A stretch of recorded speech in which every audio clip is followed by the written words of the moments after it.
Okay, can you see my screen? Yes, you are able to, yeah. Okay, so again, the on cameras are appreciated, if any. Okay, so let's go to normal distribution and start with that.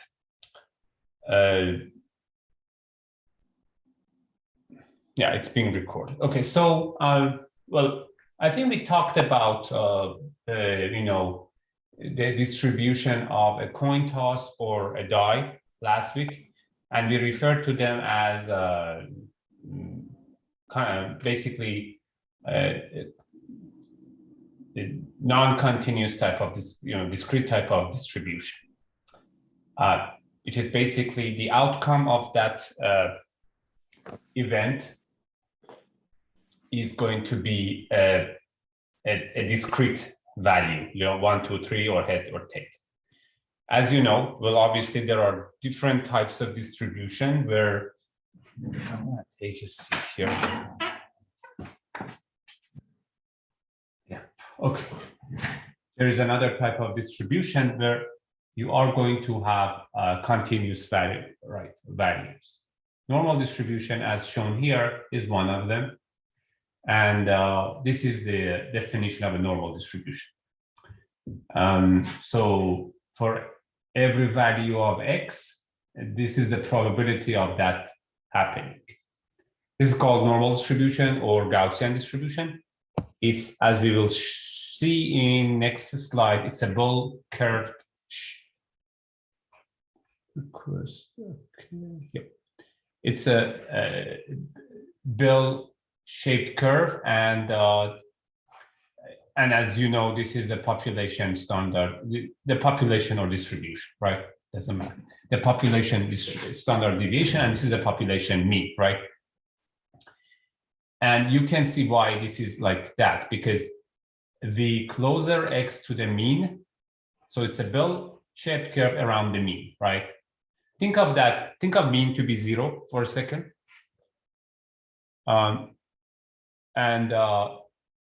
Yeah. So if mu is 0, the closer x to the 0, this term is going to be closer to 1, right? And like closer to a larger value, so like to 0.5. And the farther this from the mean, this is going to be a very small number, right? Because this is e to the minus x. So if you think of x as a very large number, e to the minus x is a very small number, right? So this is how it looks like. The closer to the mu or mean, this is going to have a higher probability. So this is, and then obviously sigma has its own feature.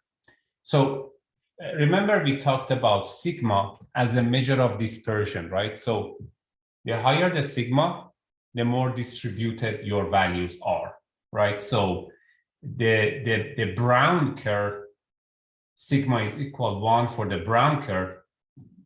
But if you change the sigma to 2, you obviously get more variance, right? More dispersion.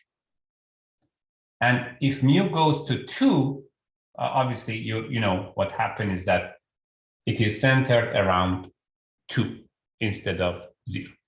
So this is a bell-shaped curve centered around mu with the variance of sigma. It's called normal distribution. Any question?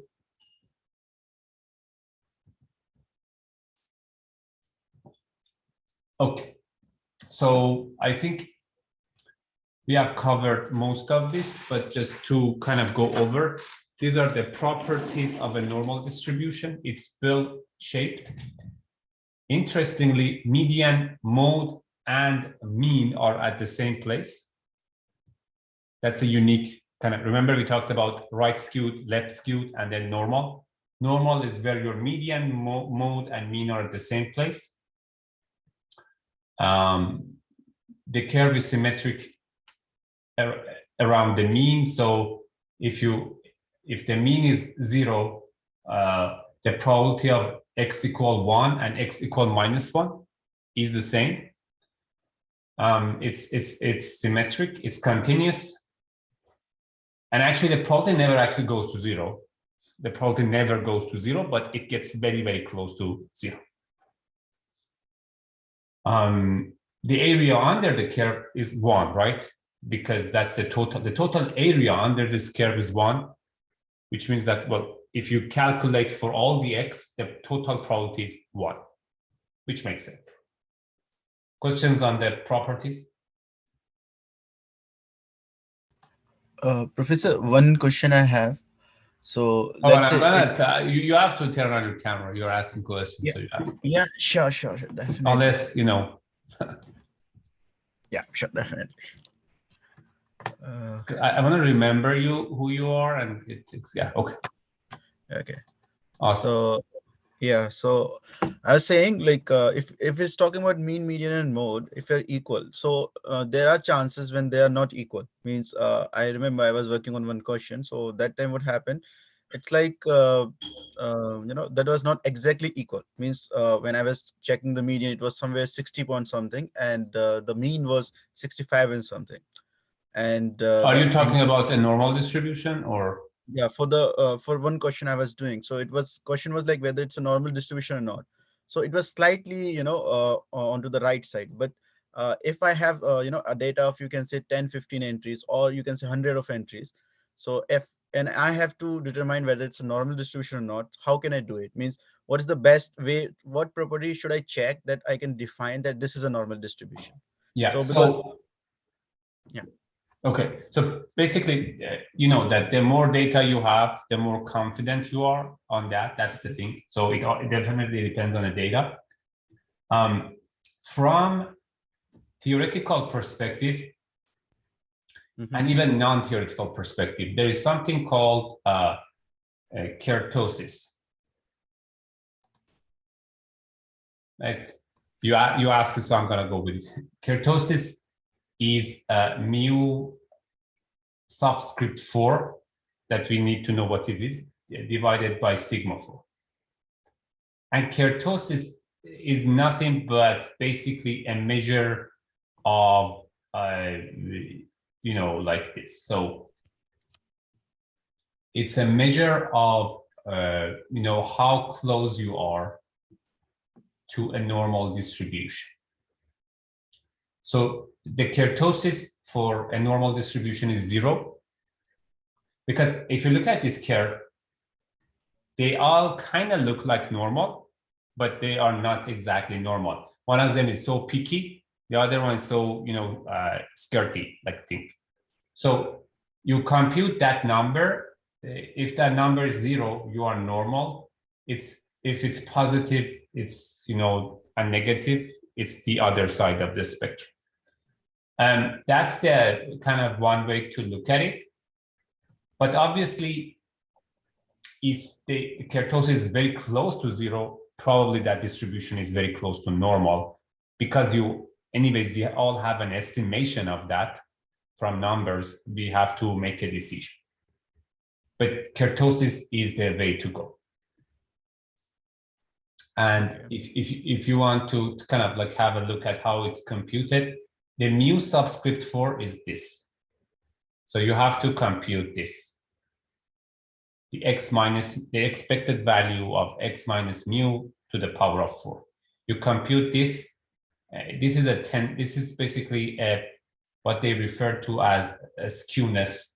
Not skewness, but it's kind of like a measure of a central thing. So it's a measure of normality of a distribution. Okay. Does that answer your question? Yes, and I read one more thing is like Pearson coefficient. So is there like, if you compare about this, you know, this coefficient and this kurtosis, so do you think like which one we should go for? Because in that question, I mean, somewhere it was just mentioned like determine the value of Pearson coefficient, and you can just simply you know, determine whether it's a normal curve or not. So I was getting confused, like whether it's the only possible way or what it is. Yeah, it's So, one of the ways, but Pearson coefficient, to the best of my knowledge, is a measure of correlation. It has nothing to do with normal distribution. I might be missing something, but Pearson coefficient is for Google it. Okay. Yeah, Google. But Because I got one of the question in the quiz regarding this normal distribution where it was mentioned as Pearson coefficient, like check whether it's normal or it's not normal, and then check the Pearson coefficient. yeah. So you can use Pearson to. So here's the thing. Well, obviously, Pearson is a measure of skewedness, right? And obviously, you can see how much skewed it is. If it's not, so you see there are two things. They distribute. Maybe it's both of them actually. The distribution, the one I showed you here, it's not skewed. So there are two things. This is not skewed. So if you measure the Pearson, you get a number close to the number that you would get for a normal distribution. So there are two things. Your distribution could be skewed. It could also be, what they refer to, like a, taily or non-taily. So you see there are two features. You can think of that, right? So skewedness is about, tendency to the left or right. But kurtosis is measuring the kind of what they refer to, like this mesoctric, lepoctric kind of thing. So it refers to the tail of a distribution. So a normal distribution actually has two properties. It's not skewed, and it's also from a perspective of very, very wide and very narrow, it's also in the middle. So there are two properties of that. It's kind of shown here, right? So your distribution could be positively or negatively skewed, and your distribution could have a positive or negative kurtosis at the same time. So it's both of them. You see, you're measuring two things, and they both have to satisfy such that then your distribution becomes normal. Okay. So skewedness is one number, kurtosis is another number. Okay. But yeah, glad you asked. It's kind of, yeah. Thank you. Sure. The other thing about normal distribution is this is very important. If there's, I think, one thing you take out of this couple of slides is this one. If you look at the distribution, and this is a data, right? So think of that as average height of people.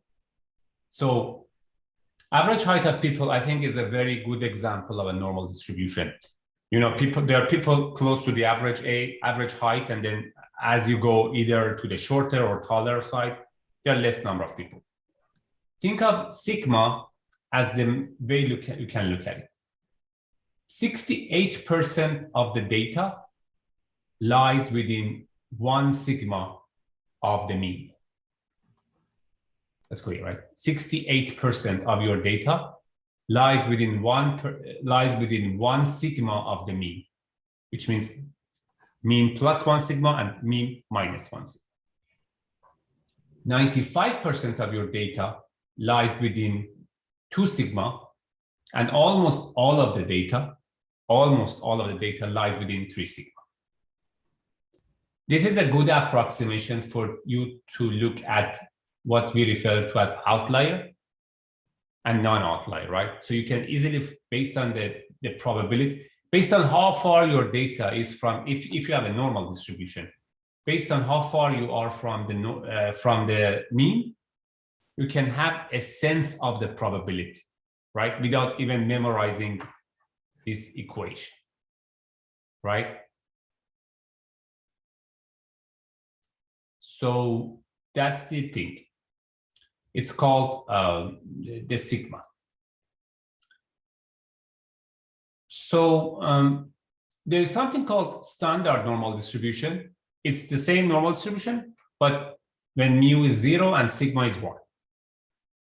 So, and we kind of like this for many purposes because we are interested in standard normal distribution.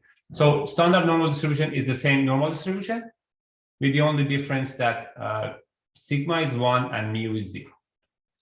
So if you look at it, This then becomes 0, 1, 2, 3. This is a standard normal distribution, which means that the mean is 0, the average is 0, and the sigma is 1. Okay. How do you, I think we talked about this, but now it's another, we are going to talk about the z value again. How do you transfer to a standard score? Remember, I think it was last session, we compare two numbers, right? The person's, SAT score versus the person's, another score. This is how you would do that. So if you want to compare two numbers, if you want to compare your number, your, SAT score with your, I don't know, stat score, this is how you should do it. You should subtract the mean from it, and then divide it by sigma.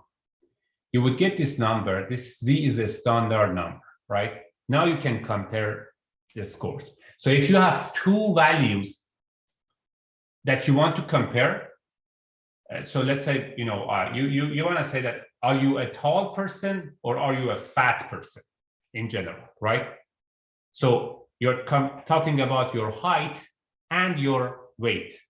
You cannot compare the height and weight unless you kind of bring it to a standard regime. How you do it? You take the mean out and you divide by standard deviation. Is it clear?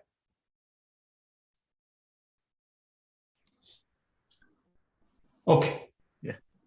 The other thing is that how do you find the area under the normal distribution? And then why do you need that?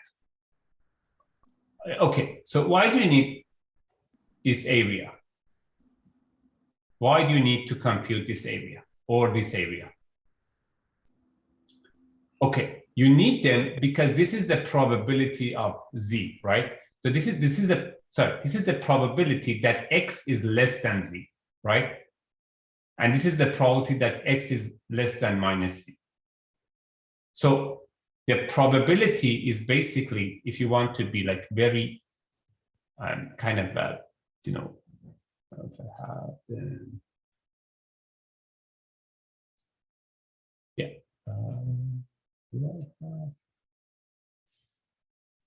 Yeah. Okay. Let's see. If you want to compute the probability from minus infinity to x, that's the area that you're interested in. So how do you do that? So first of all, there is this table. This is called the z table. And I will tell you how to read numbers from this table. So if you want to find the area under the curve to the left of any z value, just look up the z value in the table and use the area given. Okay, so here is how it is. So the way that you do it is that, let's say your z, the z that you're interested is 1.39, right? So you are interested in the area to the left of 1.39. How do you do it? You come to this table, you go to 1.3, and then you go all the way to 9, right? So this is 1.39, which means that the probability, what does it mean? It means that the probability of z less than 1.39 is equal to, what was the number?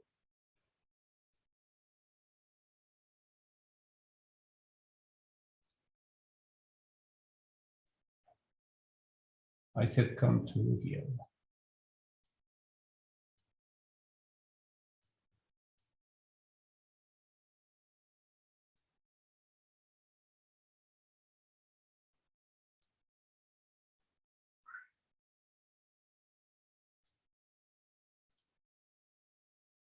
So the probability of z less than or equal, that doesn't matter, is 0.9117.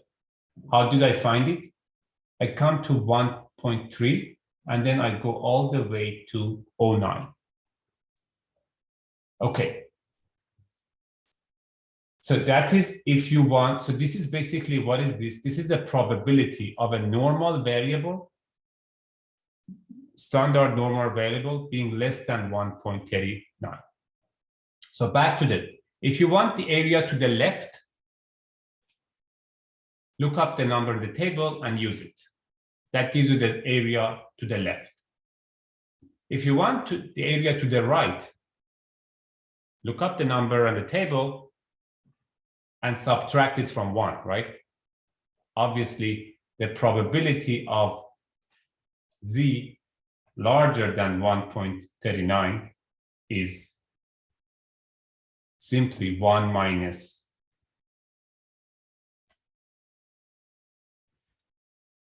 right? If you want the area between Z1 and Z2, what do you do? Look up both of the values in the table and subtract the corresponding areas, right? So in this example, if I want the probability between 1.39 and 1.32, what should I do?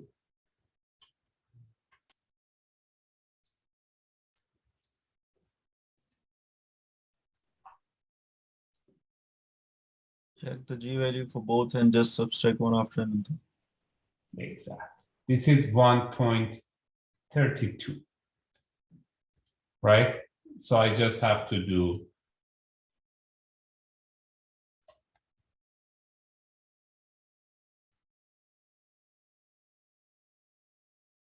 sorry, 9066, whatever it is, right? So that's how you use the table. And you probably see a lot of this question in quizzes and stuff. Okay, so I'm not gonna spend time on this, assuming that this is kind of easy to understand, right? Yeah. And you can also double check this sigma thing, right? How can we double check? Okay, let's go to, this is for a standard table, right? Which means that mu is 0, sigma is 1. Let's go to this number. Let's do the opposite. Let's find 34%. So basically what I mean is that what is the probability of this number? This is 0.5, right? To the left of it is 0.5 plus 34, which is 84, right? Let's find 84 on this table. 84. Kind of like here, right? You see this is 1, and the sigma is also 1. You get that? So that was from our table. We already know this is 34%. The left is, this side is also 50% because it's 50 and 50. 50 plus 34 is 84. So you should get the probability that this is z is less than 1 is 84 as well, just to double check. Okay, now what is the application? Like I said, if the assumption is correct and you have normal distributions, then you can compare them, right? You can compare stuff by standardizing them, by taking the mean out and dividing by standard deviation. So again, suppose that the score from a test has mu equal 100 and sigma equal 50, right? You see, when you have this, you can easily do 34, those distribution. This is sigma, 2 sigma, 3 sigma, right? Now, what you do is that you can just convert this to a standard one. How do you do that? For every score you get, you actually have to do the opposite. For every score you take the mu out and divide by sigma, and then you can compare them, right? You can then compare the numbers. Okay, now let's take a look at an example. The adult has on average 5.2 liters of blood. Assume that the variable is normally distributed with the standard deviation of 0.3. Find the percentage of the people who have less than 5.4 liters of blood. Okay, so let's review the question. Adult has on average 5.2 liters of blood. The assumption is that this is a standard normal distribution with a standard deviation of 0.3. Question is that what percentage of the adult have less than 5.4 liters of blood, which is the area shaded in kind of brownish orange. How do you solve that?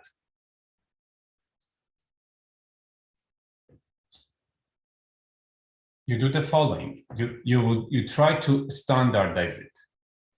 You take 5.4 minus 5.2 divided by sigma, gives you 0.67. So basically, it is as if you were asking that there is a normal distribution with zero mean and sigma equal to 1. What is the probability that z is less than 0.67? Let me jump to the table.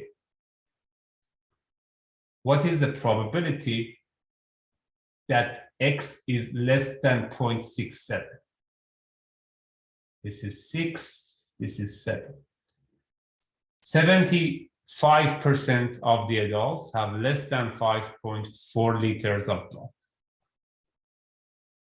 Let's see if we have done the same thing or not.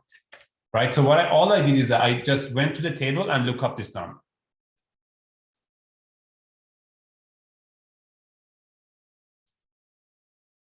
Right, we get 7486, which means that 74.86% of the adults have less than 5.4 liters of blood. Another question, let's say each month an American household generates 28 pounds of garbage or recycle. And the assumption is that it's a normal distribution with standard deviation of 2 pounds. How many of adults create between 27 and 31? So this is easy, right?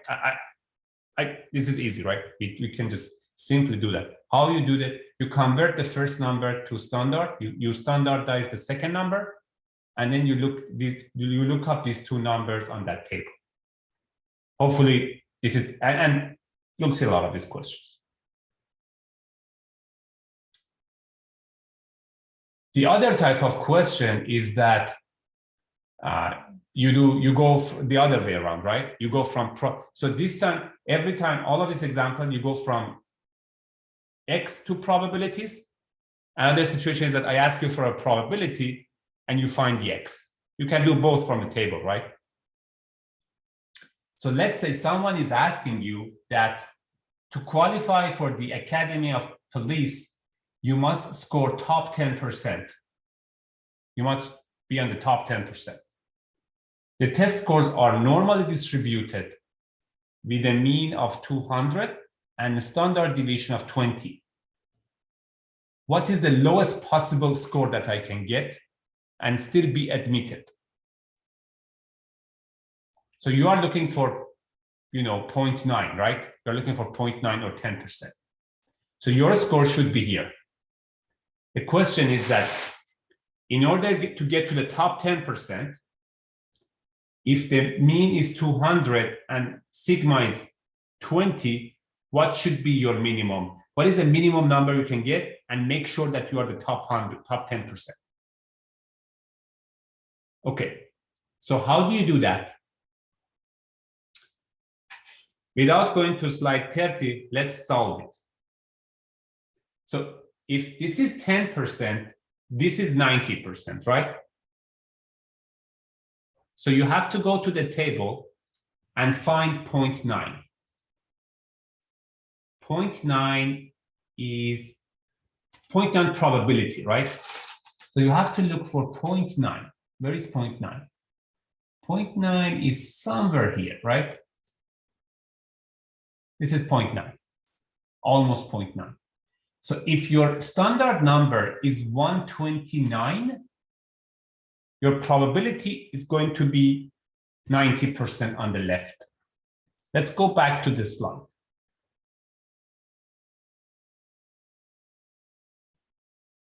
So